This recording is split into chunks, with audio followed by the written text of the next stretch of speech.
तो 1 ओम, ओम की डेफिनेशन देख लेते हैं पहले।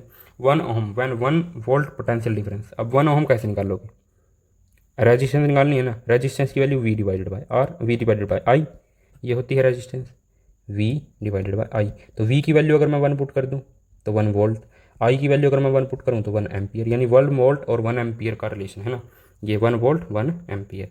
तो when 1 volt potential difference is applied on the conductor the current is 1 ampere then the resistance is 1 ohm. अगर हम 1 वोल्ट पोटेंशियल डिफरेंस अप्लाई करें किसी कंडक्टर के ऊपर और उसमें करंट की जो अमाउंट है वो होगी 1 एम्पियर, तब जाके जो रेजिस्टेंस होगी उसकी, उसको हम बोलेंगे 1 ओम। तो 1 ओम इज इक्वल टू 1 वोल्ट पर एम्पियर।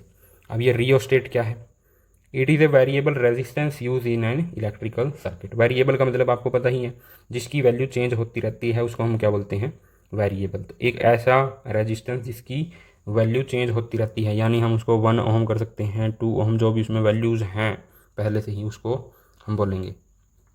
तो वो कौन सी डिवाइस है, रियोस्टेट। तो now factors affecting resistance of a conductor. तो जो कंडक्टर की रेजिस्टेंस है, रेजिस्टेंस का मतलब चार्ज को चलने से जो चीज़ रोकती है वो कौन है, रेजिस्टेंस है ना, रुकावट। रेजिस्टेंस इज जस्ट ए रुकावट। Factors affecting resistance of a conductor, तो लेंथ है फर्स्ट ऑफ ऑल, जितना लंबा कंडक्टर होगा उतनी ज़्यादा रेजिस्टेंस होगी, है ना। मान लेते हैं आपको यहाँ से और यहाँ जाना है तो आप इसमें से जल्दी से निकल जाएंगे, लेकिन अगर हम बोलूँ आपको यहाँ से यहाँ जाना है तो आपको इसमें से निकलने में देर लगेगी, और पॉसिबिलिटी है कि यहाँ पे रुकावटें ज़्यादा आएंगी आपके बीच में, है ना।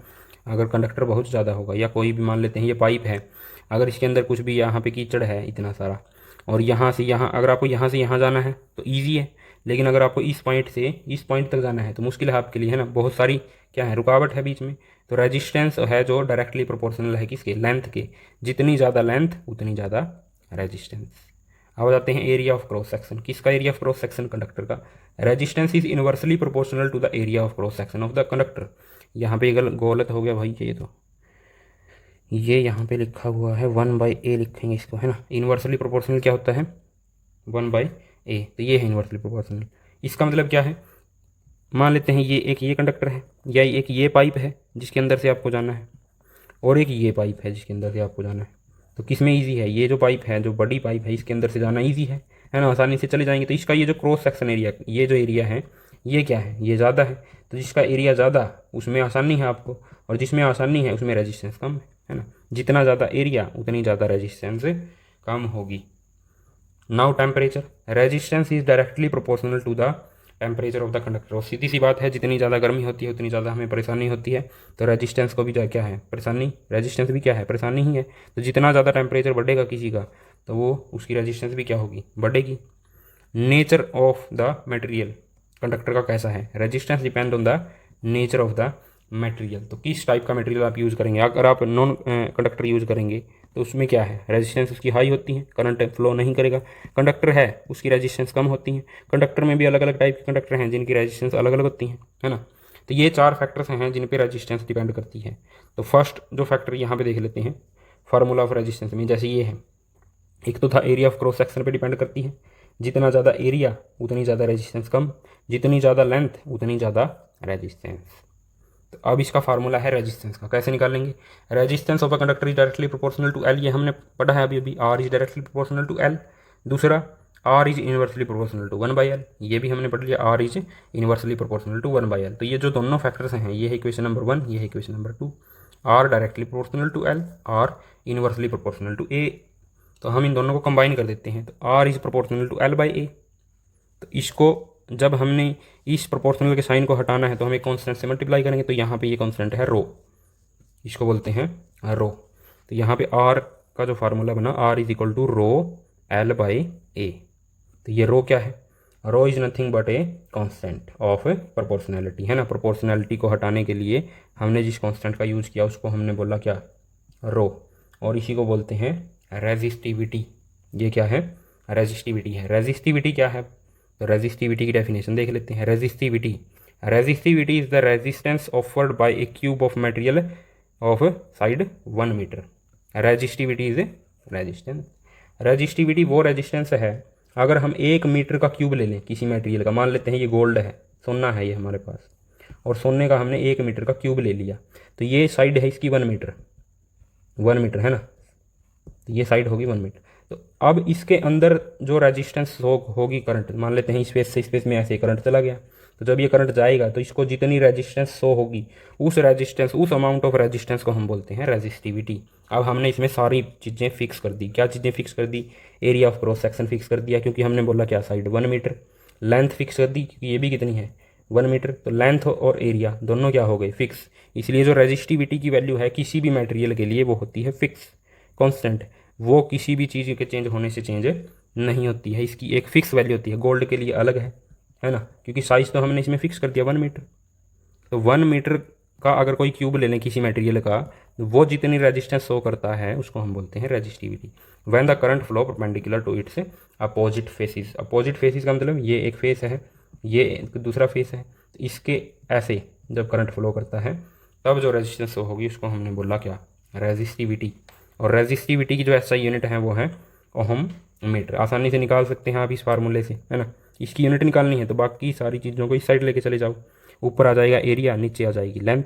लेंथ का एक पावर कट हो जाएगा, यहाँ पे बचेगा क्या, इसकी यूनिट ओहम, और एक एरिया में से जो लेंथ की यूनिट बची थी वो मीटर, तो ओहम मीटर इसकी यूनिट आ गई। तो अब रेजिस्टिविटी के बारे में कुछ पॉइंट्स हैं वो पढ़ लेते हैं। क्या पॉइंट्स हैं? Resistivity does not depend on length, ये हमने देख लिया, क्योंकि लेंथ को हमने फिक्स कर दिया था 1 metre. Area of cross section वो भी हमने फिक्स कर दिया कितना, 1 मीटर है ना, 1 मीटर स्क्वायर। तो ये एरिया ऑफ क्रॉस सेक्शन और लेंथ पे डिपेंड नहीं करती, क्योंकि दोनों ही वैल्यूज जो हैं वहाँ पे फिक्स हैं। Resistivity depends on the nature of the material and temperature. सिर्फ नेचर और टेम्परेचर, नेचर और टेम्परेचर, ये तो राइम भी हो गया, नेचर और टेम्परेचर पे ही डिपेंड करती है। क्योंकि अगर इसका मटेरियल का नेचर चेंज हुआ, मान लेते हैं गोल्ड की जगह पे हम ले लेते हैं कॉपर, तो गोल्ड की जगह पे कॉपर ले लेंगे तो उसकी रेजिस्टिविटी अलग आएगी। अगर हम गोल्ड का टेम्परेचर क्या कर देंगे, इंक्रीज कर देंगे, तो ये क्या है, इसकी कॉन्फ़िगरेशन ही क्या हो जाएगी, चेंज हो जाएगी। अगर कॉन्फ़िगरेशन चेंज हो जाएगी तो ये वैल्यू चेंज हो जाएगी। अगर ये वैल्यू चेंज हुई तो रेजिस्टिविटी चेंज हो सकती है ना।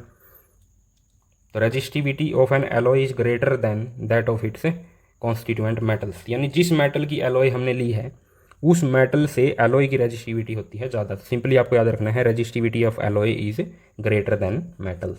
मेटल से ज़्यादा होती है एलॉय की रेजिस्टिविटी। एलॉय का मतलब क्या है? एलॉय का मतलब जब हम एक से ज़्यादा मेटल्स या नॉन मेटल्स को मिला के जो चीज़ बनाते हैं उसको हम बोलते हैं एलॉय, तो उसकी रेजिस्टिविटी होती है हाई। अब ये जो पॉइंट है ये आपके बहुत सारे ब्लू लाइनर क्वेश्चंस में मिलेगा आपको करने में, एक्सरसाइज में भी, है ना। उसके बाद alloy do not oxidise, alloy जो है ऑक्सीडाइज नहीं होती at high temperature, therefore they are used in electrical heating devices. तो एलॉय जो है वो ऑक्सीडाइज नहीं होती, यानी उनके ऊपर कोई लेयर नहीं बनती है ऑक्सीजन की, ऑक्साइड्स की, इसीलिए उनको यूज़ किया जाता है इलेक्ट्रिकल हीटिंग डिवाइसेस में। जैसे आयरन है आपकी, आयरन में जो यूज़ होती है वो क्या होती है, एलॉय है। हीटर की जो वायर है यानी एलिमेंट होता है जो हीटर का, उसमें भी यूज़ होती है क्या, एलॉय यूज़ होती है। तो फिफ्थ पॉइंट क्या है, copper and aluminium are used for electrical transmission line because they have low resistivity. तो कॉपर और एल्यूमिनियम ये जो दो मटेरियल हैं इनकी रेजिस्टिविटी है लो, इसीलिए इनका यूज़ किया जाता है। तो अब जो सबसे लो रेजिस्टिविटी है वो है गोल्ड की और सिल्वर की, तो इनको यूज़ क्यों नहीं किया जाता, तो इनकी कॉस्ट हाई है सबसे ज़्यादा, आपको पता ही है ना। समरी टिल नाउ, तो यहाँ तक हमने क्या क्या रीड किया है वो देखेंगे। हमने क्या क्या पढ़ा है, एक कंडक्टर था, है ना, उस कंडक्टर के अंदर चार्ज थे, इस चार्ज पे धक्का लगाया किसने, पोटेंशियल ने, और ये चार्ज लग गए चलने, और जैसे ही ये चार्ज चलने लगे हमने इसको बोल दिया करंट, आई यानी electric current, Q divided by T, है ना। और जब ये चार्ज चलने लगे तो ये एक दूसरे से टकराई, इसको इससे जाकर टकरा सकता है, या कुछ और रुकावट आ सकती है इसके चलने में, तो जो रुकावट आई इसके चलने में उसको हमने बोल दिया रेजिस्टेंस, है ना। ये है, ये तीन क्वांटिटी हमने पढ़ ली अभी तक। अब रेजिस्टेंस का हमने फार्मूला किया, R is equal to rho L by A, ये निकाल के लेके आई। अब यहाँ पे जो रो वैल्यू है ये क्या होती है, ये होती है रेजिस्टिविटी। रेजिस्टिविटी का मतलब किसी एक मीटर साइड के क्यूब में जब हम करंट को दौड़ाते हैं तो उसकी जो रेजिस्टेंस आती है उसको हमने बोला रेजिस्टिविटी। रेजिस्टेंस किस किस चीज़ पे डिपेंड करती है, लेंथ पे डिपेंड करती है, एरिया पे डिपेंड करती है, नेचर ऑफ कंडक्टर पे डिपेंड करती है, टेम्परेचर पे डिपेंड करती है। तो ये चार चीज़ों पे डिपेंड करती है कौन, रेजिस्टेंस। लेंथ और एरिया तो इसके फार्मूले में ही है। दूसरा क्या बच गया, टेम्परेचर और नेचर, नेचर और टेम्परेचर, राइमिंग वाले दोनों वर्ड, नेचर टेम्परेचर।